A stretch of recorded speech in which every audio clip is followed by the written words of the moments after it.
Tasya Gyanam Janasalakaya Chakshurumilitam Yena Tasmai Sri Gurave Namaha.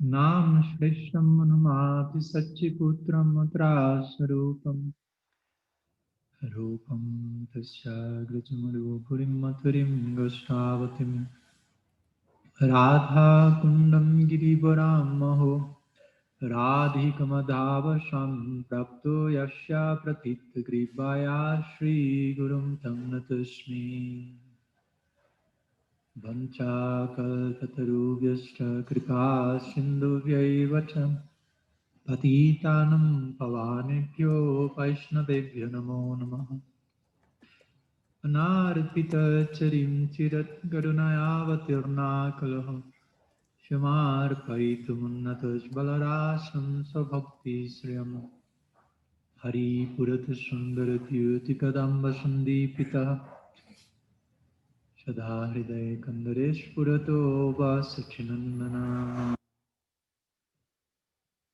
Ajana Lambita Vajjo Kanakavadato Shankirtanai Kapitaro Kamalaya Takshu Vishwambaro Dhyavaro Jugadharmapal Vande Jagat Priyakaro Karunavataru Ladini Shakti Swarupaya Gauranga Suridaya Cha Bhakta Shakti Pradhanaya Gadadhara Namastute He Krishna Karuna Sindho Dinabandho Jagatpate Gopesha Gopika Kantara Kanta Namastute Radhe Vrindavanadhishe Karunamrita Vahine Kripaya Nijapadabja Dashanmayam Pradiyatam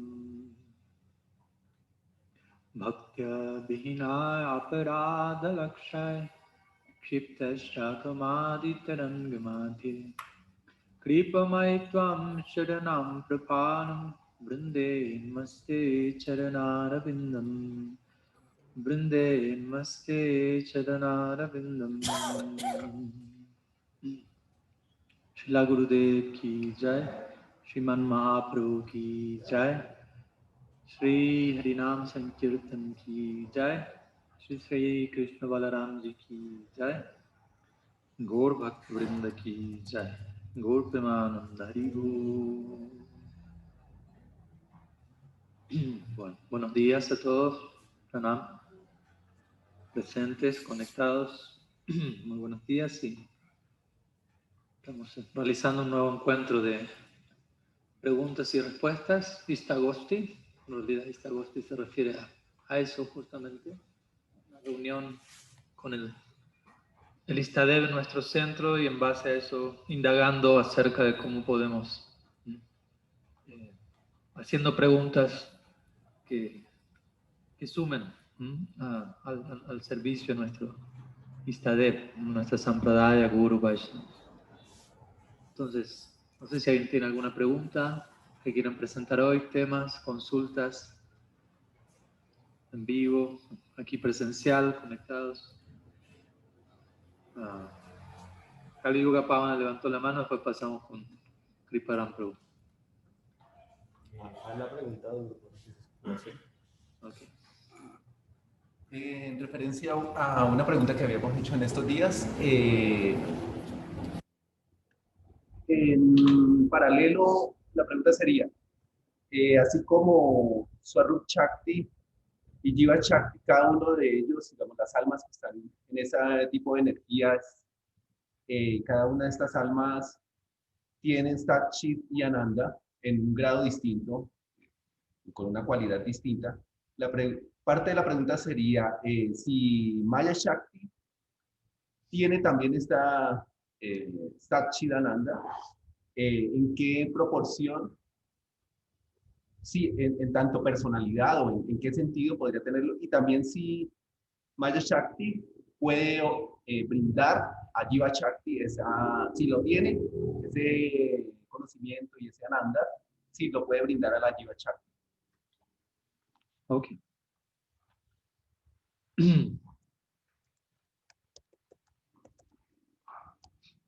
Pues como se menciona en la pregunta, existen 3 Shaktis centrales de Bhagavan, escritos a lo largo de las escrituras. Maya Shakti, Jiva Shakti, Sarup Shakti, o Bahiranga Shakti, Tatastha Shakti, Antaranga Shakti, diferentes nombres. Y generalmente se les proporciona esta definición triple, ¿no? En términos de Satchit Ananda. Ahora, estrictamente hablando, a la hora de referirnos a cada uno de estos 3 Shaktis, nos vamos a expresar en términos diferentes. No es que las 3 Shaktis poseen Satchidananda o la misma forma de Satchidananda, etc. Vamos a describir eso un poco. Entonces comenzamos por el Shakti supremo, ya que de allí, por decirlo así, se derivan todas las otras versiones más diluidas de Satchidananda. Entonces, Satchidananda, como quizás ya sabemos todos, significa existencia, en pocas palabras, conciencia y Ananda, dicha. Entonces, ¿será que estos 3 componentes existen en los 3 Shaktis? ¿De qué manera? Etcétera.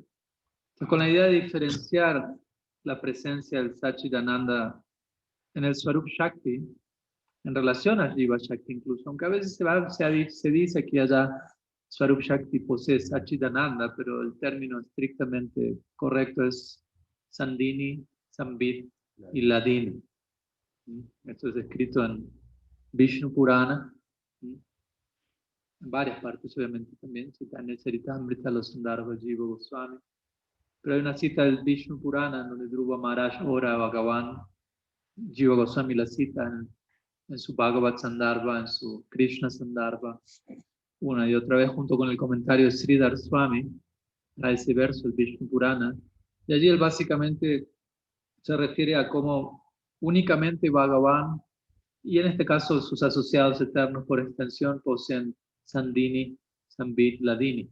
Tuayeka, dice el verso, únicamente en ti se encuentra esto. La idea aquí es, Tatastha Shakti no posee Sandini, Sambit y Ladini de forma intrínseca, inherente, ¿no? Puede verse empapada de esa influencia, eso es otra cosa, posee una naturaleza que se presta a la influencia, a nutrirse del entorno, especialmente un entorno como Swarup Shakti, pero no de fábrica, por decirlo así.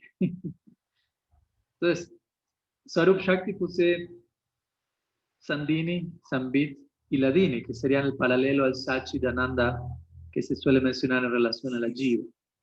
Sandini significa la potencia existencial, ¿no? a partir de la cual existe el mundo espiritual y todos los asociados, ¿sí? de Bhagavan. Obviamente, de vuelta, esto no comienza a darse en un punto del tiempo, pero se explica en esos términos. La existencia del Dham, de todo lo que acontece en el Dham, incluso la existencia de Krishna mismo, tiene que ver con esta función de Sandini Shakti. ¿Sí? Sambit Shakti se refiere a la potencia cognitiva del Swarup Shakti, en donde uno conoce a Krishna en términos de, ¿no? lo que fuera, ¿no? Sakya, Vatsalya, Madhurya, y Krishna conoce a sus asociados en términos ¿no? el afecto que el uno se tenga por el otro, en el marco del lila. Entonces, Sandini, Sambit, Ladini. Y Ladini se refiere a la potencia de dicha, el paralelo de Ananda, pero dentro del marco del Swarup Shakti, a partir del cual, al conocer a Krishna de una manera, surge un correspondiente tipo de éxtasis, de dicha, ¿no? Ladini facilita esa experiencia. Entonces, Bhakti es descrito a lo largo de las escrituras como la esencia del Swarup Shakti, una combinación específica especialmente de Sambit y Ladini Shaktis. Bueno, continuamos. Y eso es en relación al Swarup Shakti.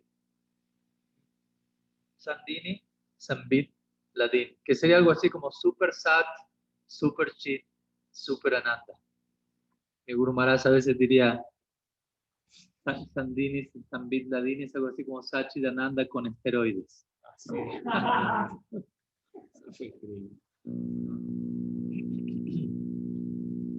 Ahora luego vamos al concepto de Satchidananda en relación a la Jiva. Y es importante aquí aclarar también, antes de pasar a la pregunta en sí, que tiene que ver más con Maya Shakti, pero necesitamos hablar de las otras variantes antes de llegar allí. Entonces, a la hora de en relación a la Jiva, escuchamos esta idea de Satchidananda. Se menciona Brihad Bhagavatamrita Sanatana Goswami habla de Satchidananda. Pero luego él también, al hablar de eso, comienza a describir a qué se refiere eso. Porque a veces podemos entender, bueno, el alma Satchidananda quiere decir plena en conocimiento, plena en dicha. Y si uno dice pleno, entonces, ¿qué necesidad tengo de tomar refugio en Bhakti, de tomar refugio en Swarup Shakti? Todo está en mí, simplemente hay que, ¿no?, quitar la cubierta y todo eso sale, ¿no? A veces se genera esa idea y a veces incluso uno puede entregar ese discurso en un nivel básico, en el sentido de decir, estamos buscando tantas cosas fuera en este mundo cuando en realidad estamos buscando algo que no está en este mundo, ¿no? Tiene más que ver con el mundo interno, es, uno dice, lo que buscamos fuera está dentro. Hasta un punto es así también. Hasta un punto, obviamente, hay un potencial en la jiva, como vamos a ver. O sea, que incluso sin Bhakti Shakti, o sin tomar pleno refugio en Bhakti Shakti, mezclando una práctica de Gyan o yoga con cierto Bhakti, uno puede alcanzar la plataforma de Atmaram. Quiere decir autosatisfacción. Atmaram significa aquel que deriva Ram o placer del Atma, ¿no?, que no necesita ir a ningún otro lado. Encuentra placer en el ser, por lo tanto, nada del mundo llama la atención. Sukadev Goswami es uno de los famosos ejemplos al respecto, ¿no? Quien eventualmente, obviamente, trascendió incluso esa etapa en relación al Bhagavatam. Pero él comenzó siendo un Atmaram, alguien que no tenía, o sea, estaba tan derivando tanta placer en el ser, que básicamente, él, bueno, se describe, no él andaba por la vida tal como Dios lo trajo al mundo. Estaba tan desapegado, tan desinteresado, que ni siquiera utilizaba coping. El coping se ve. El punto aquí es que él ni siquiera estaba consciente que había o no había coping. Estaba tan situado, ¿no?, en el Atma, que todo lo demás quedó atrás. Entonces, la Jiva Satchidananda significa existe, Sat, quiere decir existe y existe eternamente. Somos eternos, creo que eso queda claro. Krishna Bhagavad Gita lo deja bien en claro. Chit significa conciencia.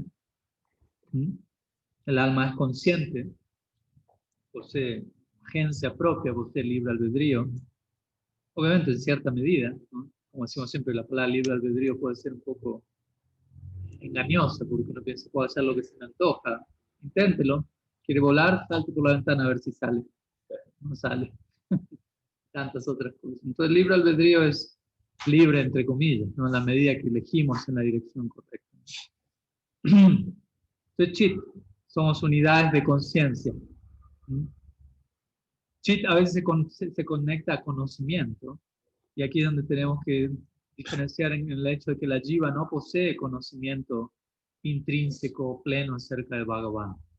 Eso es algo a ser adquirido en contacto con el Swarup Shakti. Entonces, Chit más bien tiene que ver con conciencia. Y de vuelta, una capacidad de conciencia limitada. No es que la Jiva es omnisciente. A veces hay personas que interpretan Satchidananda como pleno de conocimiento, que decir que uno es omnisciente, y esta es una característica de Bhagavan, básicamente. Si la Rupa Goswami, perdón, en su Bhakti Rasamrita Sindhu, él describe 64 cualidades de Sri Krishna, y él menciona cómo solo ciertas de esas cualidades pueden ser alcanzadas por la Jiva, no todas. Otras por grandes personalidades como Mahadev, y otras por Krishna, ni siquiera Narayana, las últimas 4. Y el punto es que en ellas se menciona la omnisciencia como una cualidad que no pertenece a la vida, básicamente. Y luego Ananda, ¿no? Ananda. El alma posee Ananda. O sea, la pregunta de vuelta es, ¿qué Ananda? Entonces Jiva Goswami describe en su Paramatma Sandarbha que más bien el Ananda que posee la Jiva de forma inherente tiene más que ver con una ausencia del sufrimiento. más que un sentido positivo, abrumante de bienaventuranza inherente. Eso no es, más bien las escrituras dicen la Jiva Satchit Ananda Anu. Anu significa atómico, ¿no? La Jiva es una partícula atómica de existencia, de conciencia y de una bienaventuranza, pero más bien la bienaventuranza es la constitución de la Jiva, está desprovista de sufrimiento, ¿no? O sea, no tenemos sufrimiento en nuestra condición como Atma. El sufrimiento es una experiencia que se da en la mente, pero no acompaña la constitución del Atma, ¿no? Importante entender ese punto, ¿no? Uno a veces piensa que sufre, está identificado con el sufrimiento, pero es simplemente una conexión mental, básicamente. El Atman está desprovista de sufrimiento en su naturaleza. Pero de vuelta, no está llena de Ananda en la forma en la que sí puede estar en conexión con el Swarup Shakti. Hay niveles de Ananda, y eso es importante aclarar aquí, ¿no? Por ejemplo, como decíamos, la Jiva descubierta, ¿no?, de toda influencia de las gunas, por ejemplo, ¿sí?, lo cual es un logro considerable, puede experimentar Atma Ananda, que significa la bienaventuranza de entrar en contacto con el ser, Atma Ram. De vuelta, el ser libre de toda influencia de las gunas, pero sin una influencia positiva de Bhakti aún, pero percatándose de sí mismo, libre de toda influencia material. Es un tipo de Ananda. Hay algo allí. Luego está Brahmananda, la experiencia del Brahman, aquellos que entran en Brahma Sayuja. Hay cierta Ananda allí.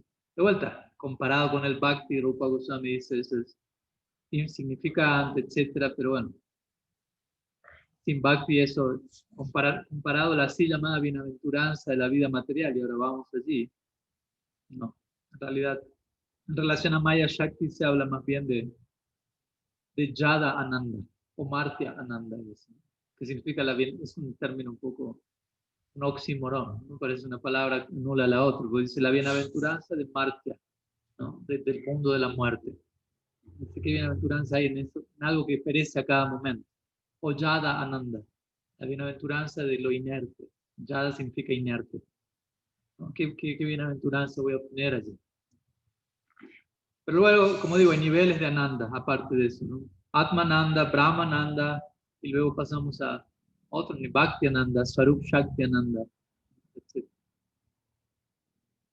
Entonces, la Jiva Satchidananda Anu, ¿qué quiere decir? Es una partícula infinitesimal de existencia, conciencia y bienaventuranza. Pero, de vuelta, no alberga dentro de sí toda bienaventuranza, todas las variantes de Ananda, todas las posibilidades de Ananda. Como digo, por encima de Atmananda hay muchas otras variedades de Ananda. Entonces, allí es donde se requiere la entrada de Bhakti, de Swarup Shakti, para proveerle a la Jiva la experiencia de su pleno potencial. Albert Einstein diría, uno debe analizar a una cosa por lo que es, pero por lo que tiene el potencial de ser. Entonces, nosotros como Tatasta significa justamente, habla de la adaptabilidad de la Jiva, la inclinación que tenemos a vernos nutridos por un entorno o mal nutridos por otro. Entonces, tenemos un potencial y en relación al Swarup Shakti es donde la Jiva puede exhibir su pleno alcance. Pero bueno, la pregunta tiene que ver con Maya Shakti principalmente. Esta era un poco para dar contexto a la respuesta. Es parte de la respuesta. De Maya Shakti, la pregunta es, bueno, hablamos de Sandini, Sambit Ladini, Satchidananda, en relación a Swarup Shakti, Jiva Shakti, respectivamente. ¿Qué ocurre con Maya Shakti? En Maya Shakti generalmente la descripción que se da es en términos de Asat, Achit y Nirana. Siguiendo con la misma línea descriptiva, ¿no? Usando conceptos similares. Maya Shakti es Asat. ¿Qué significa Asat? Puede significar dos cosas. Puede significar irreal o puede significar impermanente, ¿no? No eterno.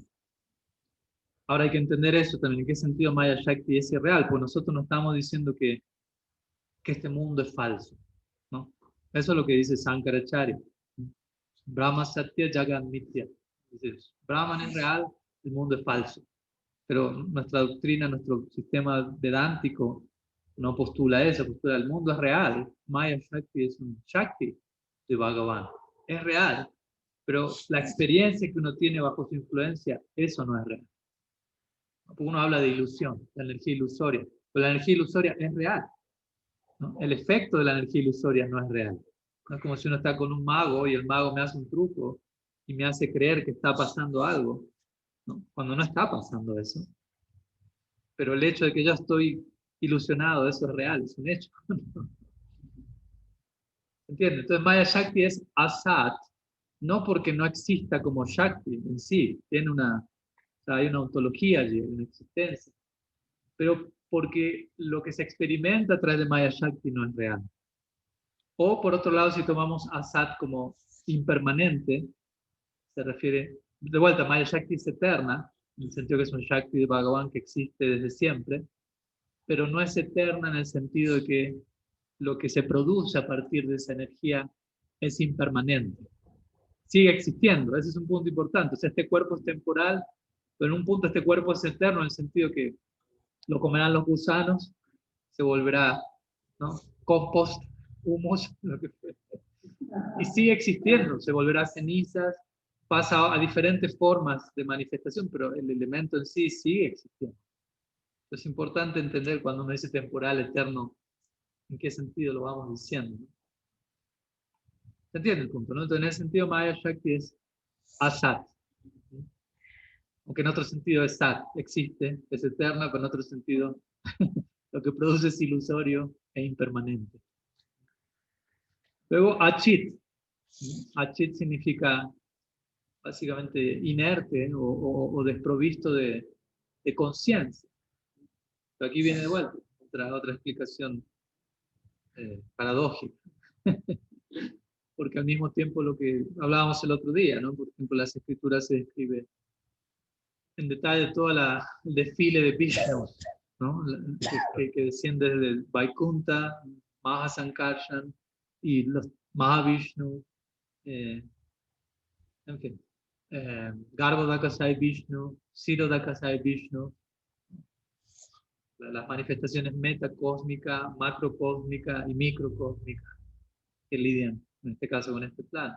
Y cuando se habla de Sirodakasai Vishnu, a veces también conocido como Paramatma, aunque también Paramatma puede referirse a los tres Vishnus, hay variantes. Pero Sirodakasai Vishnu es conectado a la forma que monitorea en el corazón de cada cual, pero también se la describe entrando en cada átomo. Entonces, si yo digo, bueno, hay una embajada del Ser Supremo en cada átomo, hasta un punto puedo decir eso es inerte, ¿no? Incluso en campos científicos hoy en día, ellos estudian los átomos y encuentran, ¿no?, hay frecuencia, hay vibración. Claro, ellos no van a decir quizá está Paramatma ni nada, pero todavía están tratando de ver qué hacen con el átomo, ¿no? Y van a seguir en ese viaje, sin duda alguna. Hasta que algún día se encuentren con Sirodakasai Vishnu. No mediante la metodología empírica que adoptan ellos, si uno no llega a Sirodakasai Vishnu, llega nomás a niveles más grandes de desconcierto. Pero bueno, es una manera indirecta de corroborar. Se requiere otra metodología para abordar nuestra investigación. Pero el punto es, la materia es inerte, en un sentido es inerte, se presenta inerte, pero en un sentido más profundo hay una embajada del Ser Supremo en cada átomo. Entonces, en un sentido, como decíamos el otro día, Silas más diría, muchas personas piensan, ¿cómo era la idea? Lo compartimos el otro día en la caminata.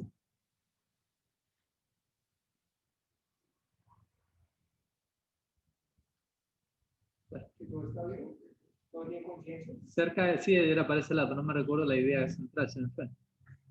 Krishna es el recuerdo y es el olvido. Pero básicamente él decía, él diría, algunos dudan de la existencia del espíritu, nosotros dudamos de la existencia de la materia, ¿no? Como diciendo, cuanto más uno se despierta, más va a percibir la presencia del Supremo, de la conciencia en todas partes. En esta forma, en vez de ver un átomo, va a haber una embajada de Sirodakasai Vishnu allí. Lo cual no significa que hay una jiva individual allí. Pero en ese sentido, él se dice, Maya Shakti es achit, ¿no? La materia es inerte. ¿No? Uno dice, bueno, esto es inerte. No hay una jivatma aquí, una entidad viviente. Hay una manifestación de Paramatma en cada átomo, eso es otra cosa, pero en relación a una entidad viviente con individualidad y conciencia propia, no. Entonces, en ese sentido es Achit. ¿Se entiende? Y uno enfatiza ese lado en la etapa actual porque de vuelta uno tiende a proyectar a la materia inerte su propia vida, ¿no? En el marco del apego material, como hablábamos ayer, ¿no? Yo digo, mi auto, ¿no? Al yo proyectar mi sentido del ser con la palabra mí a ese montón de plástico, metal y chatarra, eso parece tener toda una vida y una perspectiva de Satchidananda, en donde en verdad lo que está pasando es que mi propio Satchidananda se quedó invertido en esa dirección y yo doto a Sat, Achit y Nirananda de Satchidananda porque yo me proyecté ahí mediante el apego. Entonces, en ese lugar muchas veces enfatizamos la materia es inerte, no hay nada allí, pero en un sentido más fino vemos que hay algo allí, hay alguien allí. ¿No? ¿Se entiende la idea? Perdón si los estoy desconcertando un poco, pero la idea es como acostumbrarnos a pensar en estos términos de más de una forma, ¿no? Y no en blanco y negro.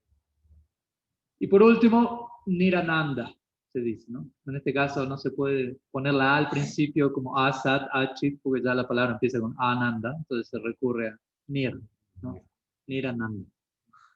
Entonces, Nirananda significa, básicamente, Maya Shakti no posee dentro de sí misma un tipo de Ananda, ¿no?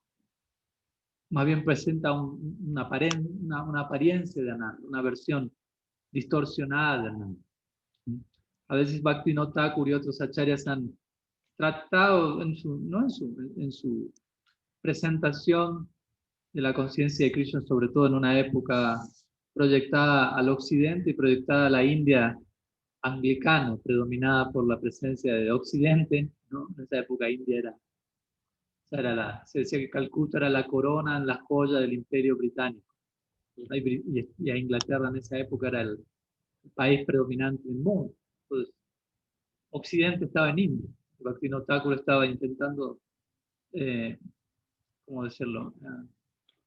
Intentando restituir la dignidad del Gaudiya Vaishnavismo, que en gran parte había quedado perdida en esos tiempos. En India mismo, pero para el mundo entero también. El mundo entero vuelta estaba en India allí y de todas maneras él interactuó con el mundo, como sabemos, escribió, tuvo correspondencia con diferentes personalidades, envió sus libros a universidades en Occidente. Y él, en ese intento, ¿no? Por tratar de adaptar ciertos detalles de su presentación, él dijo, ¿no? Tenemos Sandini, Sambit Ladini en el Swarup Shakti. Lo que existe en la Jiva es una versión parcial de eso, y lo que existe en Maya Shakti es una versión distorsionada de eso. ¿No? Como queriendo conectar todo con el Swarup Shakti, como una manera de, ¿no? El Adi Shakti, la energía original, suprema. Pero a veces en el tiempo eso queda malinterpretado como diciendo, ok, entonces tenemos Sandini, Sambit Ladini en la Jiva, parcial, pero en realidad técnicamente hablando no es Sandini, Sambit Ladini, pero es una manera de decir, no, hay una semejanza entre la Jiva y Swarup Shakti en el sentido de ambos son energía, o sea, es más similar Swarup Shakti en relación a Jiva Shakti que nosotros en relación a Maya, ¿no? Mayor afinidad y por ende nuestra existencia eterna y máximo potencial reside en el refugio del Swarup Shakti, no en Maya Shakti. Aunque lo intentemos y lo seguimos intentando, vemos que la ecuación no termina de dar éxito. Entonces eso nos tiene que llamar la atención, decir, bueno, ¿será que hay otro medio ambiente, otro entorno en el cual vamos a poder ser todo lo que podemos ser? Sí. Krishna dice en el Gita, Mahatmanas tumam partam daivim prakriti matsrutam. Allí habla de los devotos, de sus devotos con el término Mahatma. Él usa únicamente el término Mahatma para referirse a sus devotos en el Bhagavad Gita. Mahatma significa gran alma, lo cual obviamente no significa que aumentó de tamaño físicamente, pero sí que el potencial de la jiva se expande. ¿De qué manera? Daivim Prakriti Masrita, tomando refugio en Daivi Prakriti, la naturaleza divina, lo cual es otra forma de decir Bhakti Shakti, Swarup Shakti. Debajo del refugio del Swarup Shakti nuestra Atma se vuelve Mahatma, gran alma. Bajo el refugio de Maya Shakti, nuestra Atma se vuelve Duratma, que significa alma contraída en lugar de expandida. O Duratma, alma dura, si podemos, si queremos conectarlo a nuestro lenguaje. Entonces, en Maya Shakti el Ananda que aparece es simplemente una apariencia de Ananda. Y es aparente, porque obviamente salimos corriendo detrás de eso continuamente. Parece que hay algo así, ¿no? Pero simplemente esa es la experiencia. Parece que sí, pero siempre se termina escurriendo entre nuestras manos. Cuando pensamos que lo hemos logrado, inmediatamente eso desaparece. Lo que no te acordaría, si algo al comienzo es placentero, pero al instante siguiente es doloroso, tampoco podemos llamarlo placentero al comienzo. Yo no puedo decir, fui feliz en los 10 segundos iniciales y después empecé a padecer las consecuencias. Me dice, ¿qué tanta felicidad hubo ahí entonces realmente? Y después la ecuación final fue más dolorosa que dichosa. Entonces, Maya Shakti por sí misma no posee un sentido positivo, ¿no? de Ananda, básicamente. Pero, obviamente, también Maya Shakti es descrita como un Shakti, como una especie de abstracción energética, pero también las escrituras la describen como una personalidad. Porque, como dijimos el otro día, todo el principio de Shakti está personificado en la cultura védica, nosotros mismos, sin ir más lejos. Somos un Shakti de Bhagavan, Tatastha Shakti, individualizado. En este caso, Maya Shakti se habla de una personalidad regente, a veces escrito en términos de Durga, Kali, etc. Diferentes formas de intentar hablar de eso.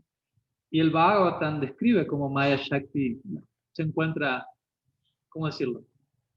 Apenada, como dicen aquí, qué pena. Avergonzada del servicio que tiene que prestarle a Bhagavan. Está prestando un servicio a Bhagavan, pero ella sabe que ese servicio no es el servicio, ¿cómo decirlo?, que más le satisface, pero al mismo tiempo es necesario. Alguien tiene que hacerlo. Y a través de sus servicios se la escribe en el Bhagavatam como ofreciendo sus respetos a Bhagavan a una distancia.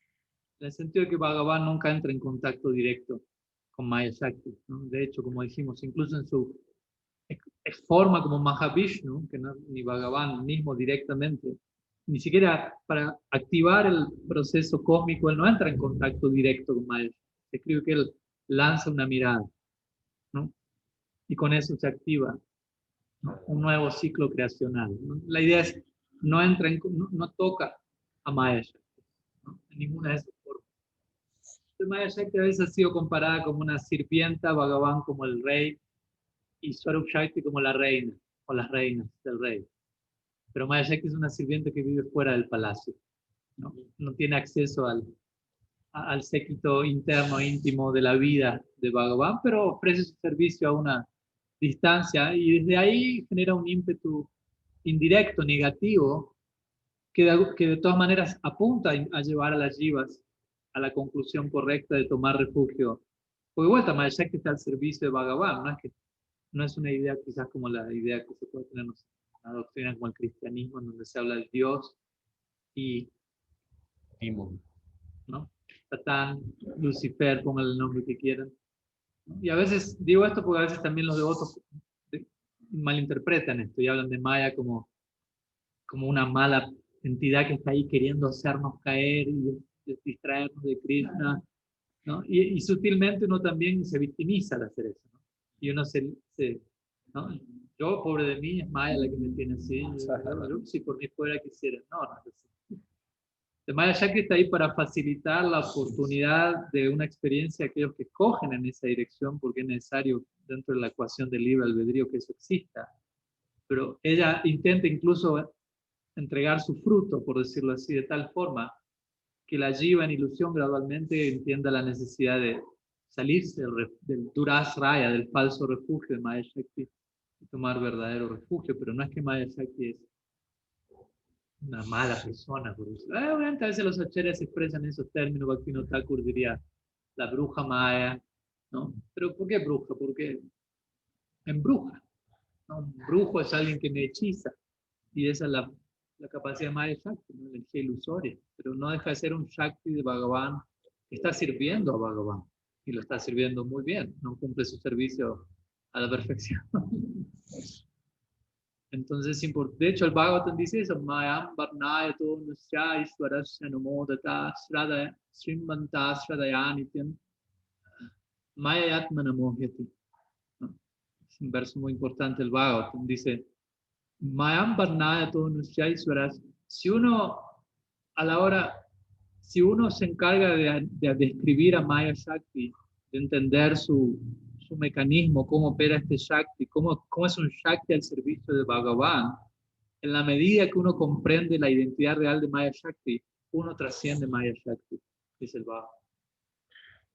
Entonces es importante hablar de Maya Shakti para entenderla en el marco correcto y de esa manera poderla trascender. Vishwanath Chakravarti Thakur comenta en un punto, para el alma condicionada, escuchar acerca de Maya Shakti y de la interacción de las funciones de Bhagavan en relación con este mundo es igual de beneficioso que para un alma liberada escuchar hablar del Rasa Lila. Como diciendo, uno hasta un punto puede estar todo el día escuchando acerca del Rasa Lila porque uno todavía no está tan embebido de esa realidad, no está más embebido de la realidad material. Entonces el Bhagavatam dice, ok, escucha de la realidad material, pero Vishnu de por medio, ¿no? Todo presentado en el marco de Bhagavan y Shaktis al servicio de Bhagavan. Empieza a entender el mundo, a ver el mundo de manera teocéntrica, no egocéntrica. ¿No? Entienda la materia, explore el mundo, ¿no? Psíquico, físico, y entienda cómo Vishnu, Bhagavan está presente. Eso va a ser igual de beneficioso en esa etapa del condicionamiento que alguien liberado escuchar la otra narrativa. Es importante hablar de Maya Shakti para no estar en Maya Shakti, ¿no? Es interesante. Entonces, algunas ideas al respecto, ¿no? Espero que sirva. Me extendí un poco con la respuesta, pero bueno, suele ocurrir. Ya Gurudev levantó la mano. ¿Qué hacemos, Cristian? Cristian la levantó la mano. Pero ya volvemos. Maharaj, en alguna charla con Srila Tripurari Maharaj, se estableció que el señor Balaram no actúa directamente en Madhurya Rasa, porque sería considerado que raza basa o que se confunden todas las razas y cada uno pierde su identidad y su servicio en un raza determinado. Mi pregunta es, entonces, ¿por qué, por ejemplo, el señor Shiva, quien es claramente Purusha, también desea participar de la danza rasa y se vuelve una gopi? ¿O por qué, por ejemplo, Narada Muni, quien también está establecido en un rasa con Bhagavan, también se baña en un lago sagrado y se vuelve Narada y gopi para entrar en la danza rasa? ¿Qué les hace a ellos verterse hacia la danza rasa y cómo entender eso en el marco de que no sea raza base?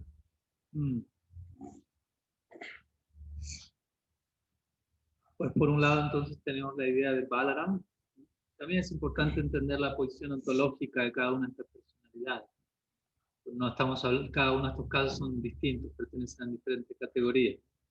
Es un tema complejo, sobre todo hablar del señor Shiva, pero de la ontología de Mahadev, pero vamos a tratar de decir algo. Por un lado, Baladev. ¿Quién es Baladev? ¿Quién es Balaram? Balaram pertenece a la categoría de Vishnu Tattva, obviamente, es concebido como un Prakash. No me quiero poner demasiado técnico, va a tocar un poco, pero puede estar de regular eso. Srila Rupa Goswami habla en detalle de esto en su Lagu Bhagavatamrita. Lagu Bhagavatamrita es una obra de Srila Rupa Goswami en donde él describe en detalle todas las diferentes categorías y variantes de Prakash, Avatar, ¿no? Encarnaciones, descensos divinos de diferentes tipos, Lila Avatar, Guna Avatar, Shakti Avesa Avatar, Manvantar Avatar, Yuga Avatar, diferentes tipos de Prakash, diferentes tipos de expansiones de Bhagavan. Bastante técnico, pero se encarga de desglosar y categorizar todo eso interesantemente. Digo, para mayor estudio, mayor detalle al respecto. Y bueno, Balaram es considerado la primera expansión de Sri Krishna en el mundo espiritual, en Golok, en este caso, ¿no? Luego está el paralelo en Vaikuntha, con lo que es Narayan y Sankarshan, Y luego, bueno, Krishna Kaviraj Goswami escribe eso muy en detalle en los 5 capítulos en el capítulo que él dedica a los 5 versos del Mangala. El Mangala Charan del Chaitanya Charitamrita, ¿no? Posee, creo, 14 versos o 13, si no me falla de memoria. Y de todos esos versos, él dedica 5 a Nityananda Prabhu. Él dedica diferentes versos a los miembros del Panchatattva. Mahaprabhu, Nityananda. Y al que más versos le dedica es a Nityananda Prabhu, interesantemente. 5. Un tercio de todo el manga de Charan. Y luego él explica esos versos en los capítulos subsiguientes, ¿no? Un capítulo para cada personalidad, por decirlo así. Entonces él en el capítulo que describe, esto es en el Adi Lila, los primeros capítulos del Adi Lila, en el capítulo en el que él describe la posición ontológica de Nityananda Prabhu, ¿no? Obviamente lo liga a Balaram, pero él hace toda una descripción sumamente aishvárica de quién es Balaram y de cómo de Balaram emana Mahasankarshan. Mahasankarshan emana otra expansión conocida, Mul Sankarshan. De Mul Sankarshan aparecen los Purusha avatars, Mahavishnu, Garbhodakasai Vishnu, Siddhadakasai Vishnu, Anantadev. Y Sri Nityananda Prabhu es no diferente y del origen de todo eso, ¿no? La idea de poner todo eso en contexto para decir, y esta personalidad que en el Gaur Lila se comporta de forma muy poco común, ¿no? Porque el punto continuamente, no solo Krishna Kaviraj, Mahaprabhu mismo intenta hacer ese punto. Aunque Nityananda Prabhu se comporte como una baduta y parezca alguien desvariado, él es el origen de todo esto. Nityananda Prabhu ki jai. Entonces ahí, en este capítulo, digo también como otra referencia para los que quieran estudiar en mayor detalle. Mi Guru Maharaj comentó bastante al respecto en su libro Prefacio Sagrado, que es su último libro publicado hasta ahora, donde él analiza en detalle el Mangala Charan del Chaitanya Charitamrita. Ahí se describe a Baladev, de vuelta volviendo a la idea, como Vishnu Tattva, perteneciente a la categoría y siendo la primera expansión de Bhagavan, Sri Krishna, Bhatmana Vida Prakash, se dice. La única diferencia entre Baladev y Krishna es la tez, el color. Obviamente, color significa también humor, ¿no? Pero también mostrando, no veamos mucha diferencia tampoco. ¿Hay diferencia? Ahí no hay. Entonces, Kriparam Prabhu en su pregunta dice, bueno, Baladev se menciona que él sirve a Krishna en diferentes direcciones, ¿no? Todo lo que se conoce como Sambandha Rupa Bhakti, es la personificación del servicio en los humores de Santa, Dasya, Sakya y Vatsalya. Él rige en un sentido sobre ese departamento, él sirve a Krishna en Santa Rasa, expandiéndose como el Dham, se menciona. Él preside sobre Sandhini Shakti, sobre esta energía existencial que permite la existencia del Dham, del Lila. En Dasya Rasa él sirve, bueno, en Dasya a Sri Krishna, sirviéndolo, diferentes formas. En Sakya Rasa ese es su humor predominante para conocer a Krishna como amigo. Y Vatsalya Rasa está allí porque Balaram es el hermano mayor de Krishna. Tampoco tan mayor, 8 días nomás, pero Yashoda de alguna manera, como decir, generó samskaras en él desde la eternidad, sin punto de inicio. Con esta idea de tú eres el hermano mayor, tienes que cuidar a Krishna, tienes que protegerlo, ¿no? Pero, y de vuelta, 8 días mayor uno no es, ¿no? Mucho más grande, pero esa es la idea que Yashoda le impregnó a Balaram en su ADN trascendental, en la dinámica del lila, ¿no? Cuida a Krishna cuando sean al bosque, asegúrate de esto, ¿no? Balaram es el Maryad Guru de Krishna. Maryad Guru significa el Guru que se asegura que el otro se porte bien. Maryad significa rectitud. Interesantemente en el Gaur Lila los roles se invierten, ¿no? Y Mahaprabhu tiene que andar cuidando a Nityananda Prabhu y asegurarle a todos sus asociados de quién es él y recordarle. No piensen mal de él, Nityananda aparece desnudo, gritando, lo que fuere, y Mahaprabhu tiene que continuamente, ¿no? Entonces, vemos diferentes humores en cada lila. Entonces, el punto es que en relación a Madhurya Rasa, Balaram no participa directamente porque eso sería considerado, se conoce como rasa abasa, ¿sí? O una mezcla inapropiada de raza, de velocidades divinas. De vuelta, Balaram no solo no participa en un sentido directo de él tener un vínculo romántico con Krishna, eso sí creo que queda en claro que no encaja, pero él ni siquiera participa estando presente cuando Krishna está uniéndose románticamente considerado a las gopis. Porque de vuelta la presencia en el marco del lila, hay que entender cómo funciona el lila. Hay códigos, hay leyes. Aunque hay espontaneidad y todo, hay ciertos códigos que no han de ser violados. Entonces, si el hermano mayor aparece en escena, ¿no? La pareja se inhibe. Balaram participa en Madhurya Rasa en el sentido indirectamente, al él facilitar la oportunidad para Krishna unirse con las gopis y él hacer la vista gorda. ¿Se dice así aquí también? Sí. ¿No? Cuando Krishna dice en un punto del mediodía, todos los mediodías eternos de su jornada, ¿no? Escuché que ha llegado un astrólogo al pueblo, ¿no? Y voy a conocerlo, quiero ir a conocerlo para preguntarle, ¿no? Que me lea las manos y me cuente cuál va a ser mi futuro, etc. Pero bueno, no puedo ir con todos ustedes, le dice a los gopas, ¿no? En ese momento Krishna está con sus amigos en el bosque.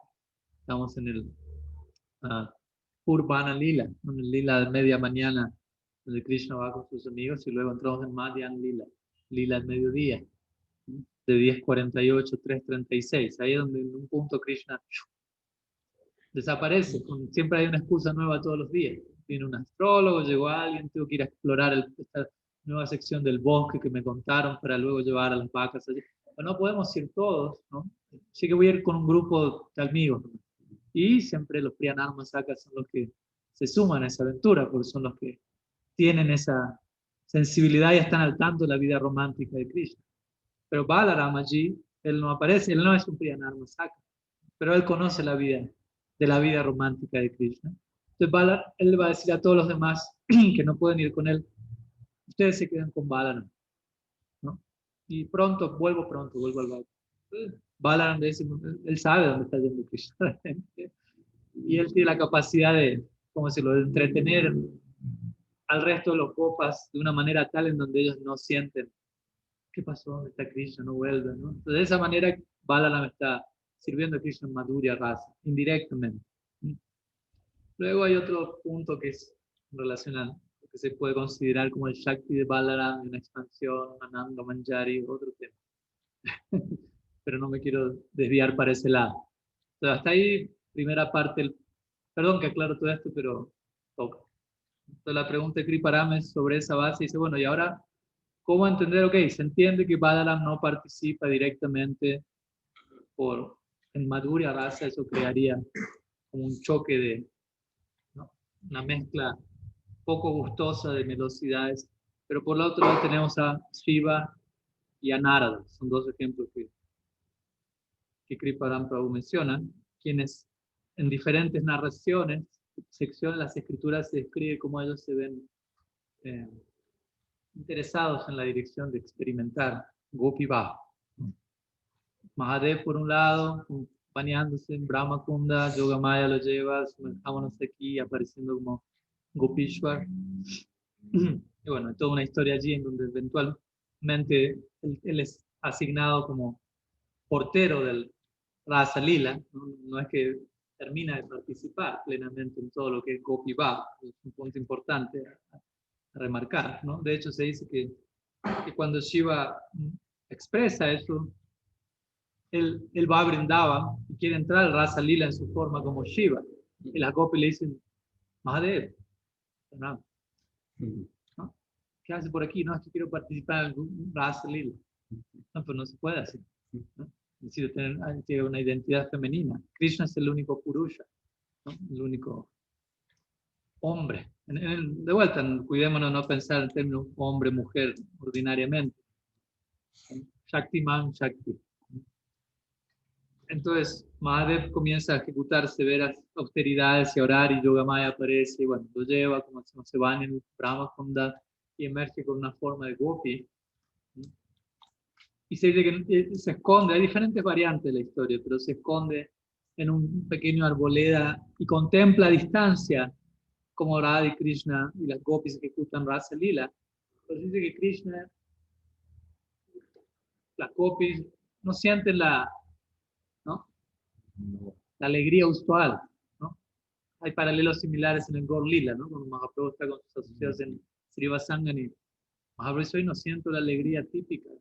¿Qué está pasando? Que hay alguien que no tiene la adhikar para participar aquí está presente. El famoso caso es que está la suegra del Srivas Pandit allí, ¿no? Y Srivas la saca básicamente de los pelos, literalmente.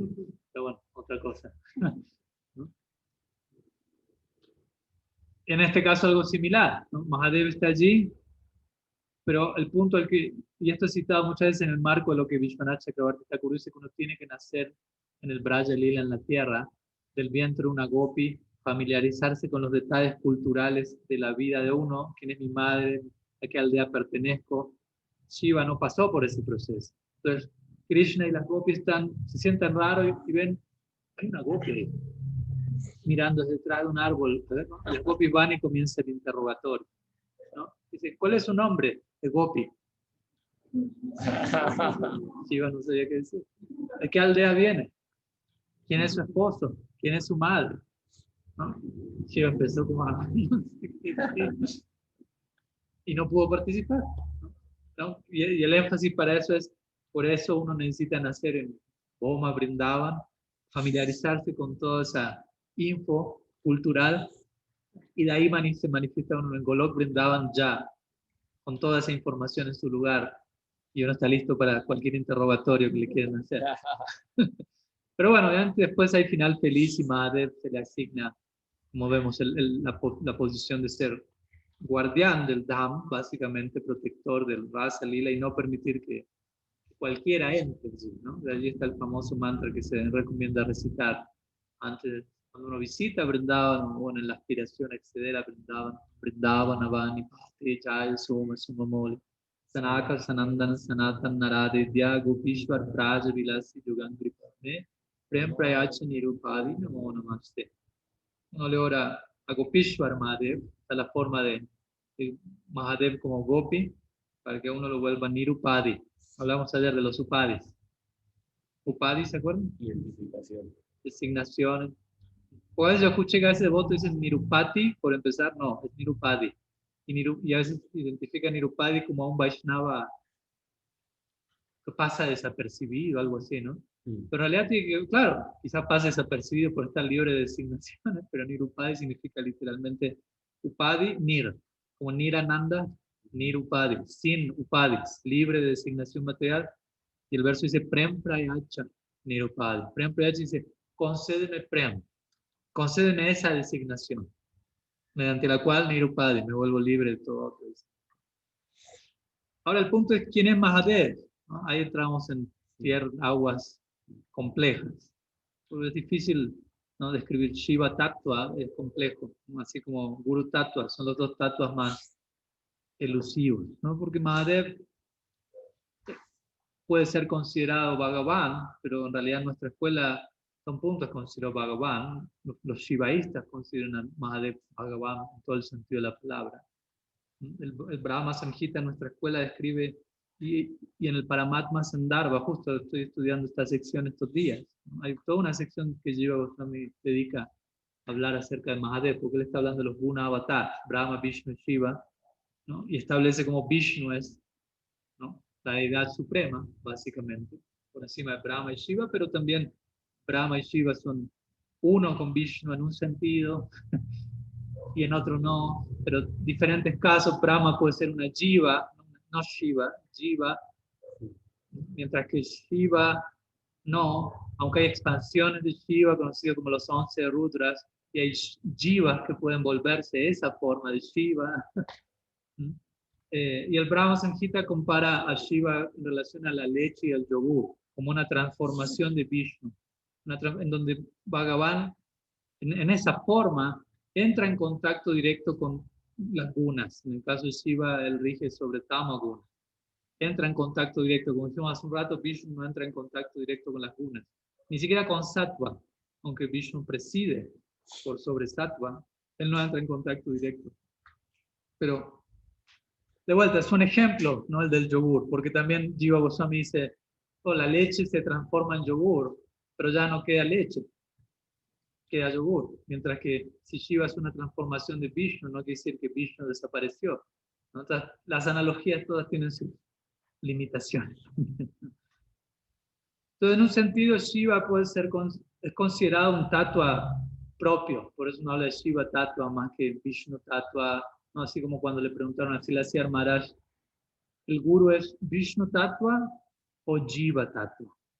Porque por un lado el guru es un alma individual, total las escrituras dicen Sakshat Harit Vena Samastra Shastra, todas las escrituras declaran que el guru no es diferente a Hari. Entonces, ¿es Hari? ¿Es Vishnu Tattva o es Vishnu Tattva? Jiva Tattva, alma, un devoto. Vishnu Tattva o Jiva Tattva. Y si la demás dijo, el guru es Guru Tattva. No es ni una cosa ni la otra. Es una Jiva, pero al mismo tiempo Hari está representado en esa figura de una manera particular, por lo tanto tenemos que hablar de otro Tattva, de otra categoría separada. Con Shiva acontece algo así. Uno puede decir, bueno, Shiva puede ser ligado a Bhagavan como una transformación de Vishnu, como acabo de explicar. Al mismo tiempo el Bhagavatam dice Vaishnavanam Yatasambhu, es el más excelso de los devotos de Bhagavan. Entonces uno empieza a decir, bueno, pero entonces es Bhagavan, pero es un devoto de Bhagavan. Entonces la perspectiva Gaudiya, porque digo, de vuelta, distintas escuelas de pensamiento que conciben a Mahadev de diferentes maneras, el énfasis central para nosotros es Vaishnavanam Yatasambhu, ¿no? Él es un Vaishnav, ¿no? De hecho, Mahadev siempre está meditando, absorto. ¿No? Dice, bueno, ¿meditando en quién? ¿No? O sea, los que dicen Shiva es Bhagavan, el ser supremo, el Purusha último, pero ¿en quién está meditando entonces? Entonces dice que él está absorto en su vista de quién es el supremo. El Bhagavatam presenta esa idea al final casi del 10º canto, con la famosa historia de Brigu. No sé si la recuerdan. Brigu Muni, un gran sabio, en donde se estaba cuestionando entre el Trimurti quién es el supremo, Brahma, Vishnu y Shiva. A Brigu le dieron el servicio de sí, servicio intenso. Dijo, bueno, tienes que ver la manera en la que, o sea, no sé qué, haz lo que tengas que hacer, pero arréglatela para corroborar quién es el supremo. Brahma, Vishnu y Shiva. Había surgido esa duda en la asamblea de grandes personalidades. Entonces, Brigu es uno de los grandes Munis, Rishi, grandes sabios. Entonces, bueno, él va primero donde Brahma. Brahma es su padre, Brigu es hijo de Brahma. De Brahma, y aquí esto tiene que ver mucho con la idea de Rajas, Tamas y Sattva también. Entonces Brahma lo ve, ¿no? Y Brigu llega a la asamblea donde está Brahma, ¿no?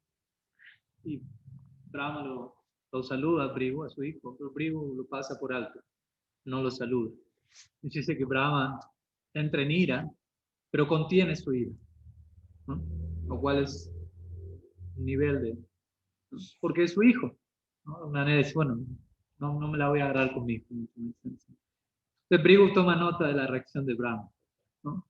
Es un servicio que le dieron, ¿no? Imagínense, está yendo a perturbar a estas grandes personalidades en el marco de un experimento autorizado. Entonces allí se dirige donde Mahadev, Shiva, quien es su hermano, en este sentido, ¿no? Mahadev nace del entrecejo de Brahma, etc. Entonces Shiva ve a Brigu llegar, es como un hermano ve a su hermano llegar, se alegra, se levanta y se dispone a abrazar a Brigu. Brigu le dice, no me toques, ¿no? Tú estás completamente contaminado, siempre andas con butas, estás vestido con ceniza, guirnalda de calaveras, no me contamines, ¿no? Algo así, lo insulta literalmente, ¿no? Se dice en el primer caso, Brigu con Brahma, la falla de Brigu, ni siquiera Brigu abrió la boca, fue algo más mental. En el caso de Shiva, vamos a ver, es verbal. Y como vamos a ver en Vishnu, es físico. Cada vez más grave la ofensa. Entonces cuando Brigu le dice eso a Shiva, Shiva entra en ira, ¿no? Agarra el tridente y se dispone a justiciar a Brigu. Pero en ese momento Parvati como que, ¿no? Apacigua a Shiva y le recuerda, es tu hermano, por favor, perdona, ¿eh? Entonces Shiva se calma y Brigu toma nota. Shiva reaccionó así. Y finalmente el Baba Vaikunta, ¿no? Donde está Vishnu, ¿no? Lakshmi, etc. Y Vishnu está recostado, ¿no? Y Brigu va y patea el pecho de Vishnu. No, imagínense. O sea, lo más ofensivo que uno podría imaginarse. De vuelta, de ofensa mental, ofensa verbal, ofensa física, ¿no? Se dice que hay 3 niveles de aparato. Puede haber varios, pero esos son los tres a grosso modo. Y si uno ofende a alguien verbalmente, si uno ofende a un Vaishnava verbalmente, uno debe contrarrestar la ofensa verbalmente. Si uno ofende a un Vaishnava mentalmente, uno puede contrarrestar la ofensa mentalmente. Si uno ofende a un Vaishnava físicamente, uno debe ocupar su cuerpo en servir a ese Vaishnava para contrarrestar, ¿no?, la ofensa en ese mismo nivel, ¿no?, de gravedad.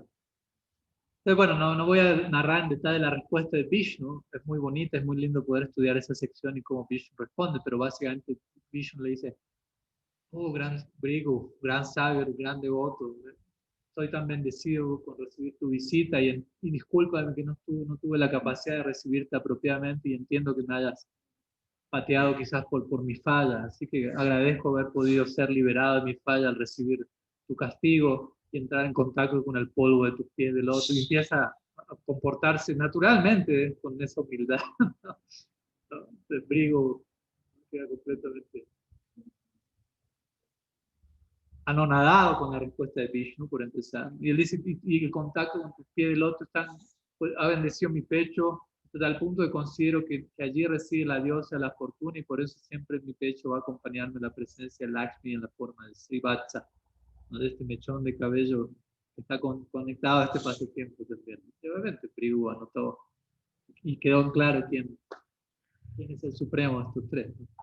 Perdón si me estoy yendo a otras direcciones, pero es inevitable. Entonces, de vuelta, cuando hablamos de Mahadev, volviendo a Shiva y en relación a Madhurya Rasa, vemos que hasta un punto Mahadev participa en Madhurya Rasa. Hasta un punto Mahadev interactúa en esa dirección. Hasta un punto Mahadev es considerado Vishnu Tattva. Entonces tengo que entender eso. Y también la dinámica del Lila, ¿no? Baladev está establecido eternamente en el Krishna Lila como el hermano de Krishna, interactúa de una manera en particular. Pero Shiva no es una figura que ya venía en el Krishna Lila siendo alguien y se vuelve alguien más dentro del Krishna Lila, sino más bien Shiva es Shiva, Mahadev, y él anhela participar dentro del Krishna Lila de una forma en particular. ¿Me explico? Es una diferencia. Y Balaram ya tiene una identidad definida en el Krishna Lila desde siempre, y esa identidad no concuerda con la otra identidad, que sería Madhurya Rasa, mientras que Mahadev no es que viene siendo alguien en el Krishna Lila y aparte quiere ser una, ¿no? Entonces, y lo mismo se aplica en un punto a Narada, ¿no? Narada. Generalmente, tanto Mahadev como Narada son conocidos como Mahadev y Narada, no tanto como Narada, Gopi, etc. Estos lilas son una manera también hay que entender cómo el Shakti también funciona, ¿no? Y es una manera de dar a entender la gloria y la supremacía de ese logro y cómo grandes personalidades anhelan obtener eso, ¿no? Pero al mismo tiempo se sigue hablando de Narada Muni como Narada Muni. No es que a partir del día en que Narada se volvió una Gopi ya dejó de existir Narada Muni. Se sigue hablando principalmente de Narada Muni, ¿no? Aunque de vuelta no quita que ellos puedan haber alcanzado esa experiencia. Pero, y de vuelta, lo mismo con Narada Muni. Narada Muni se dice que la anhela. Bueno, ese es un caso más complejo en un sentido, podemos decir, porque Narada Muni se menciona que la forma original de Narada Muni es Madhumangal, en Vrindavan. Se dice Narada Muni es una expansión de Madhumangal. Madhumangal es un Priyanarma Saka, ¿no? Un Vidhu Saka, ¿no?, más precisamente. Es un Priyanarma Saka, aunque no es un Gopa, ¿no? Madhumangal es un Brahmana, como sabemos en el despliegue terrenal del Lila. Yogamaya llega en un momento antes de que Krishna nazca con Madhumangal, y él entrega a Madhumangal en caridad a Nanda y Yashoda, y a partir de ahí Madhumangal comienza a vivir en Nandishwar, en la casa de ellos, como el sacerdote del hogar, ¿no? El pujari de la deidad de Nanda Maharaj. Bueno, es una serie. Y Madhumangal principalmente es un Vidhu Saka, significa como un bufón, ¿no? Como alguien que continuamente está haciendo bromas y maximizando el hasya rasa, la experiencia de jocosidad, exacto, ¿no? Hay diferentes pasatiempos, sobre todo en Govinda Lilamrita, Krishna Bhavanamrita y otras Lila Granthas, ahí se describen. Muy gracioso. En el marco del rasa siempre, hasya rasa es uno de los 7 rasas secundarios. Se dice que Narada Muni es una una expansión del Manga. Interesante. Pero también se narra, por otro lado, que Narada Muni en una ocasión quiso experimentar. Narada Muni es una figura paradigmática muy particular, no es una jiva ordinaria, no en el Bhattan, Narada Muni narra sus vidas previas, pero al mismo tiempo los acharyas dicen él es un Nitya Siddha. Entonces, ¿no? Uno dice, pero un Nitya Siddha no puede tener vidas previas, ¿no? Es eternamente liberado, pero al mismo tiempo él narra su vida como el hijo de una sirvienta, todo su proceso. Prahlad Maharaj está conectado a algo así también. Son Nitya Siddhas, pero que manifiestan cierto lila en donde parece que son sadhana siddhas para darnos a nosotros el ejemplo de, porque el ejemplo del Narada Muni es muy ilustrativo, ¿no? Como él recibe sadhu sangha, ¿no? Se nutre de eso, es iniciado en ello, luego se ocupa en sadhana de manera muy intensa, tiene el darshan de Bhagavan una sola vez, Bhagavan le dice, esta vida ya no me vas a volver a ver, eso comienza a incrementar el anhelo, lo cual hace que luego eventualmente parta y nazca como tal lo conocemos, Narada Muni. Pero vuelta, al mismo tiempo dice Narada Muni existe eternamente. Y es una figura paradigmática, en todos los lilas aparece Narada Muni, Ram Lila, Vaikuntha, Krishna Lila, ¿no? Cuando se requiere detonar algo, ¿no? Narada Muni viene a batir el néctar, por decirlo así, a generar alguna situación que puede parecer caótica y problemática, pero siempre tiene el propósito de incrementar el rasa, ¿no? De vuelta, son figuras paradigmáticas que por momentos parecen exhibir una afinidad por un lado, por otro lado. Y estamos hablando de figuras constituidas no Tatasta Shakti, ¿no? Entonces, porque también uno puede decir, bueno, Ramananda Roy, ¿no? Por dar un ejemplo. De Ramananda Roy se dicen muchas cosas. Algunas opiniones en el Lalita Saki, Visakha Saki, otros lo conectan con Arjuna, otros lo conectan con Subal, otros lo conectan con Arjuniya Gopi, una Gopi llama Arjuniya, y uno dice, y Ramananda Roy. Entonces, ¿será que es todo eso? ¿Será que no lo es?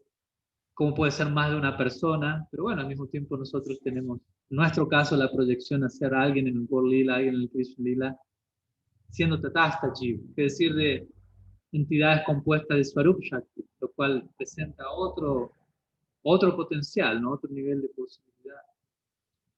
Entonces yo consideraría que principalmente que estas lilas en donde se narra Mahadev, Narada, queriendo saborear Gopi Bhav y siendo bendecidos con esa experiencia, es más una manera en la que se trata de establecer la supremacía de ese logro, porque de vuelta no es que escuchamos a partir de allí, solo se quedaron siendo gopis porque es lo supremo y quedó atrás lo otro, sino es como una manera de decir, ellos vivieron esa experiencia, es el máximo alcance de la sampradaya, pero permanecen siendo quienes son al mismo tiempo, ¿no? Y como digo, en comparación a Balaram, estamos hablando de Vishnu Tattva.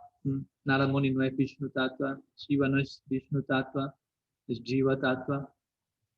Y él ya tiene un rol establecido en el lila del Vamos, ¿no? Balaram, quien es, entonces, que él entre en Madhurya Rasa lo hace de manera, como digo, indirecta, entonces de alguna manera queda cubierta esa base, mientras que las otras personalidades son más vistas como personalidades fuera del Krishna Lila. Narada Muni está siempre, predomina más, no tanto en el Krishna Lila, aunque podemos hablar de vuelta de la forma Mangal, es un departamento aparte, pero que antes Narada Muni está Dwarka, Mathura, Vaikuntha, y Shiva, como digo, no es que está participando en el Krishna Lila y luego aparece esa forma para saborear esa experiencia. Es complejo, como vemos, no es algo así como, bueno, apreto un botón y, listo, ahí entendí.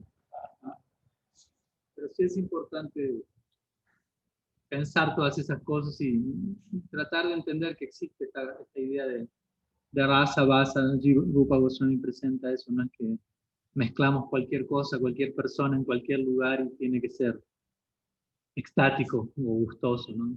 No, puede ser inapropiado y hay que aprender a entender cada una.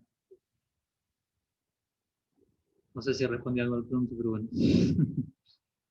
¿Jai Gurudev tenía una pregunta?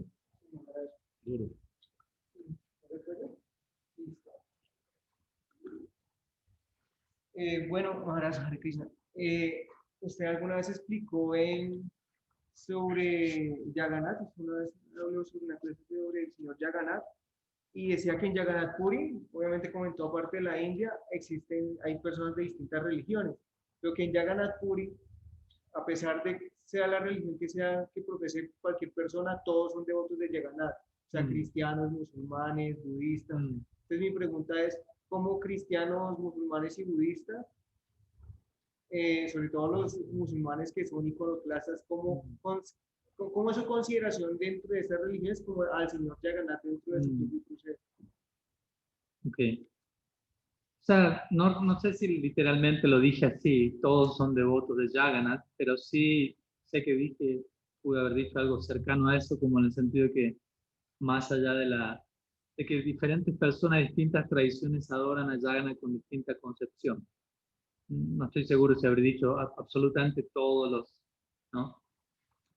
Las diferentes vertientes que haya presente en Jagannath, están hablando de Jagannath de una forma u otra. Y sinceramente tampoco es que hice un estudio detallado personal de qué manera cada una de esas personas lo hace, pero sobre todo generalmente cuando menciono eso lo menciono en el marco de lo que acontecía en la época de Mahaprabhu mismo, ¿no? Cuando Mahaprabhu va a Jagannath Puri y Prataparudra Maharaj es el rey allí, y se explica, mi Guru Maharaj también lo explica, de que de vuelta, Jagannath, el mismo nombre lo dice por empezar, ¿no? Sí, del Señor del Universo, ¿no? Lo cual ya implica hay una connotación no sectaria, ¿no? Aunque la forma de Jagannath pueda ser desafiante para más de uno, especialmente, ¿no? Si hay no, pero no como adjetivos, sino como sustantivos. Iconoclastia de por medio. Obviamente es una forma, incluso para un Vaishnava puede ser algo, ¿no? Como hay que entender el trasfondo, obviamente, hay toda una teología, al menos para nosotros como Gaudias, Jagannath es alguien muy en particular, mientras que otros van a adorar Jagannath con otra concepción. Entonces la idea es que en la época de Sri Chaitanya Mahaprabhu, el rey de Puri, Prataparudra Maharaj, le estaba acostumbrado a ver diferentes expresiones religiosas con Jagannath en el centro, ¿no? Al menos budistas se menciona, y ya por decir hinduistas hay una gama amplia, ¿no? No recuerdo yo personalmente si llegué a decir cristianos y musulmanes. Si lo dije, quizás me retracto o no me retracto, tendríamos que investigar, pero porque entiendo que en el cristianismo y quizás en el islam haya otra visión que haga que a un punto se vea Jagannath, se lo contemple en ninguna forma, porque no, hay cristianos y cristianos, hay musulmanes y musulmanes. Pero sí se sabe de líneas budistas que adoraban a Jagannath con su concepción particular, y en el hinduismo de vuelta hay de por sí infinita variedad de expresiones religiosas, ¿no? Sankaracharya mismo tiene uno de sus mats centrales en Jagannath Puri, ¿no? O sea, sistemas incluso como la Advaita Vedanta, que en última instancia obviamente van a descartar toda forma, toda expresión personalizada, de todas maneras adoran a Jagannath, obviamente con una concepción provisional, ¿no? Ok, adoptamos Bhakti, adoramos a Jagannath como un medio que nos ayude en nuestro gyan a alcanzar mukti, obviamente, luego se descartan todo eso. Pero a su manera también lo adoran, y como digo, uno de sus 4 mats centrales está en Jagannath Puri. Y el punto en el marco en el que yo describo eso relaciona cómo Prataparudra Maharaj, quien era el rey de Puri en ese momento, y él estaba acostumbrado a ver miles y millones de personas a diario ir a adorar a Jagannath con distintas concepciones. Cuando él contempla la concepción religiosa, por decirlo así, de Mahaprabhu y sus seguidores, él queda descolocado. Él contempla algo que él nunca antes había visto. Igual, pero él era un hombre que tenía experiencia en cuanto a, ¿no?, interreligiosidad, variante de expresión religiosa, pero cuando él contempló a los asociados de Sri Chaitanya, pues la situación fue así: Mahaprabhu fue a Jagannath Puri, Prataparudra Maharaj no estaba en Jagannath Puri en ese momento, él había salido de conquista, por decirlo así, algunos otros reinos, etc. Y Mahaprabhu llegó de conquista a Jagannath Puri, ¿no? Sin quererlo, después de Jagannath Puri establecerse, y el subproducto de de hacer de Jagannath Puri su cuartel general, básicamente hizo que toda la ciudad quedase convertida al Gaudiya Vaishnava. Básicamente fue así. Se dice Jagannath Puri era un reino muy fortificado, en donde no había entrada para otras, ¿no?, invasiones musulmanes que en la época eran prominentes, pero Jagannath Puri estaba muy bien protegido, pero ya Mahaprabhu entró allí y conquistó ese reino, por decirlo así. Pero él estuvo poco tiempo en esa primera llegada a Jagannath Puri, pero fue lo suficiente como para conquistar. Él transformó, convirtió a Sarvabhauma Bhattacharya, quien era el guru de Prataparudra Maharaj, y era el más grande erudito de toda India. O sea que si Sarvabhauma quedó convertido, el punto es todo Puri queda. Si el guru del rey quedó convertido, el rey va a quedar convertido, aunque todavía no estaba ahí, y todo Puri va a quedar convertido. Y aquí quedó convertido Sarvabhauma, el guru del rey, y todo Puri, sin necesidad que el rey quedase todavía convertido. Ya quedaron todos convertidos. Y prontamente Mahaprabhu comenzó su peregrinaje por el sur de la India, que tardó más de 2 años. Y en el interín el rey vuelve a Puri y se encuentra con ¿no? ¿Qué pasó aquí? ¿No? Y el rey era un Vaishnava, un reino completamente convertido a una religión nueva, ¿no?, desconocida para él, ¿no? Y Sarvabhauma, siendo un lógico, escolástico, seco, ahora está danzando y cantando y rodando por el suelo en éxtasis, ¿no? Y toda la ciudad convertida, y Prataparudra Maharaj diciendo, ¿qué pasó aquí? Sri Chaitanya Mahaprabhu. ¿Dónde está? Se fue. ¿Y cuándo vuelve? Nadie sabe. Nadie sabe, ¿no? En esa época no es que había WhatsApp y nos notificamos, y todo era a pie, etcétera, ¿no? Entonces, imagínense, y ahí, bueno, es todo muy bonito ver como el proceso de Prataparudra Maharaj, cómo él va, ¿no?, incrementando su anhelo. Hay toda una sección en Chaitanya Charitamrita al respecto de cuando Mahaprabhu vuelve finalmente, y Prataparudra Maharaj, imagínense, después de 2 años en separación, ardiendo en el anhelo de querer rendirse, Mahaprabhu solicita la audiencia de Sri Chaitanya, y Mahaprabhu dice no. ¿No? El rey es el epítome de la mundanalidad, posición, riqueza, disfrute. Yo soy un sannyasi, yo no puedo juntarme con un rey, jamás. Y le niega el darshan, lo cual obviamente incrementa el anhelo en Prataparudra. Como decíamos, no es que se desanima, no, vino un obstáculo, no, entonces ya me hago mormón o lo que fuera. No, su anhelo se incrementaba, ¿no? Y sabemos que Mahaprabhu hacía todo eso para nutrir, ¿no?, el humor del rey. Eventualmente le envía un remanente de su ropa, le da permiso al hijo del rey de tener darshan de Mahaprabhu, el hijo vuelve completamente convertido, ¿no? Entonces, en cuotas Mahaprabhu va accediendo, hasta que finalmente con la intervención de Nityananda Prabhu, otros asociados, Prataparudra Maharaj obtiene el darshan directo de Mahaprabhu en Ratha Yatra, ¿no?, donde el rey le dicen, vístase como Vaishnava, no como rey. Y comienza a barrer el camino. Allí comienza la tradición del rey barriendo el camino a Jagannath. Y en un momento donde Mahaprabhu queda en éxtasis, está descansando en los jardines Jagannath Vallabh, a un costado de la ruta, y pierde el conocimiento en éxtasis. Ahí el rey aparece y comienza a masajear los pies de Mahaprabhu y a recitar el Gopi Gita. Gopi Gita. Y comienza a recitarlo, y cuando llega al 7º verso, ahí Mahaprabhu colapsa, ¿no?, y lo empieza a abrazar. Tavakatambritam tapta jivanam kaviviriditam kalmasapaham shravana mangalam srimadatam bhuvi grinanti burida janaha. Famoso verso. Las gopis hablan de Harikata, de gloria de Harikata. Ya está muriendo en separación de Krishna, ¿no? Recordemos, el Gopi Gita es Krishna desaparece, el Rasa Lila, las gopis empiezan a buscar a Krishna, se dan cuenta que Krishna está con alguien, hay 2 pares de huellas, bueno, estamos resumiendo, y eventualmente llegan y encuentran que Sri Radha era esa persona, pero Sri Radha también, Krishna había desaparecido de escena. Y las gopis se encuentran con Sri Radha, y todos en separación se unen y comienzan a ejecutar Viraha Kirtan. Kirtan en separación de Krishna, es el Gopi Gita, todo el capítulo 31, el 10º canto del Bhagavad. Y este 9º verso es el más conocido, donde las gopis hablan de Harikata. Tava katambritam taptajitu.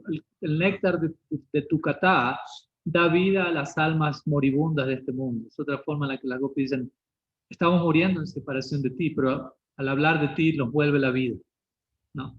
Nosotras queremos morir en separación, no podemos tolerar. pero hablar de ti, lo cual no es inevitable, nos trae de regreso. ¿No? Kavi Viriditam Kalmasapaham. Tu Harikata es glorificada por los grandes poetas, destruye todas las actividades pecaminosas. Shravana Mangalam Shrimadatam. Supremamente auspicioso de oír, está lleno de potencia espiritual y Bhuvi Grinanti Buridajana.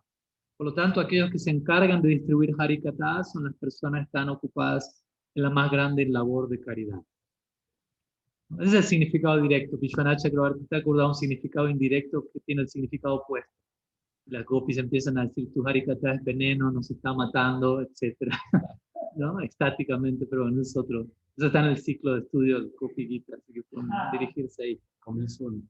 Ajá. Coming soon. Ya vino ese, ya pasó ese. Gopi Gita lo hicimos ese año. El que viene es el Brahmar Gita. Entonces, Prataparudra Maharaj recita este verso y Mahaprabhu cobra sentido y empieza a abrazar a Prataparudra Maharaj, ¿no? Diciendo el Buridha, Buridha, porque este verso dice Buridha refiere a las más caritativas. Y Mahaprabhu le dice a Prataparudra, tú eres esa persona hacia mí, me estás hablando acerca de Krishna. Empieza a abrazarlos sin estar consciente que él es el rey de Puri, ¿no? Pero esa fue la idea, ¿no? Entonces, y a lo que voy con todo esto, Prataparudra Maharaj estaba acostumbrado, previo a este abrazo con Mahaprabhu, previo a este encuentro, a ver todo un desfile de concepciones religiosas en Jagannath Puri, pero nunca había visto algo así. Entonces en una ocasión se describe que él estaba en la terraza del palacio y se acerca el grupo de Sankirtan, ¿no? Nityananda Prabhu y no Mahaprabhu, pero asociados de Mahaprabhu en Sankirtan. Y Prataparudra Maharaj está en la terraza junto con Sarvabhauma Bhattacharya, su guru, y junto con Gopinath Acharya, que era el cuñado de Sarvabhauma. Entonces él está viendo eso, ¿no? Y él de vuelta está familiarizado con distintas formas de adoración, pero él nunca había visto algo así. Entonces él pregunta, ¿no? ¿Qué es eso? Le pregunta a Sarvabhauma, ¿qué es eso? ¿Qué tipo de práctica es esa? ¿Qué adoración es esa? Y Gopinath toma la palabra, que es un gran devoto. Mahaprabhu dice, Chaitanya Shristi Ei Prem Sankirtan. Chaitanya Shristi. Shristi significa creación. Chaitanya es de Sri Chaitanya. Esta es la creación de Sri Chaitanya. Y se conoce como Prem Sankirtan. No solo Sankirtan, Harinam Sankirtan, Prem Sankirtan. Sankirtan es sadhana, Sankirtan es satya, ¿no? Práctica y meta, ¿no? Cuando llegamos a la meta, seguimos ocupados en Sankirtan, pero con Prem, se llama Prem Sankirtan. Entonces, desde ahí se menciona, ¿no? O sea, hay diferentes variantes de adoración en Jagannath Puri, pero este tipo de adoración era desconocida para el Prem Sankirtan. Obviamente él terminó uniéndose a sus pilas, ¿no? Y esa tradición sigue hasta el día de la fecha. El rey de Jagannath Puri continúa siendo Vaishnava, que desciende de la tradición de Prataparudra Maharaj, etc. Pero de vuelta, en relación a cómo, qué tanto hoy en día específicamente las diferentes, no sé qué tan, si el Islam y el cristianismo que tan presente esté hoy en día en Jagannath Puri, eso ya requeriría un estudio académico, así que derivamos eso a Kali Yuga Pavana, ahí tenemos a alguien profesional en el área, que pueda ayudar a hacer de investigación al respecto, dentro de lo que se pueda. Y Jagannath Baladev Subhadra. Bueno. Una última pregunta, si hay. Quizá la respondemos un poco más brevemente para no extendernos tanto. ¿Del chat? ¿Hay alguna online? Sí. Bueno, vamos con una y si quedan otras, igual estaremos haciendo algún que otro encuentro próximo. Bhuvanes Varidasi pregunta. Pranam, buenos días, Maharaj. En el comentario del Madhurya Kadambini por Ananta Babaji se mencionan diferentes detalles o prácticas para evitar los aparats.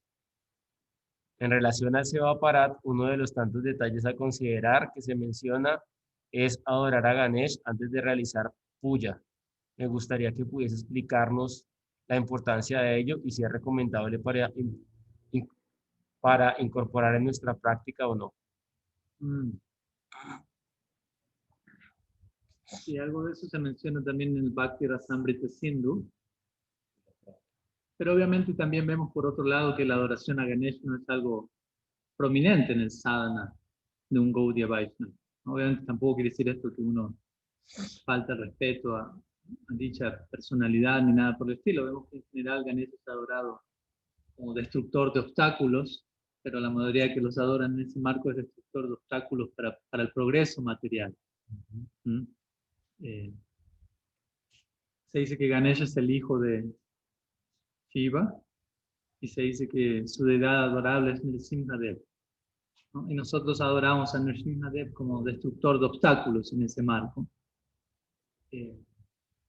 Pero no destructor de obstáculos para el Dharma, Artha, Kama, ni siquiera Moksha, no destructor de obstáculos como hacíamos el otro día para librar nuestro corazón de todo egoísmo.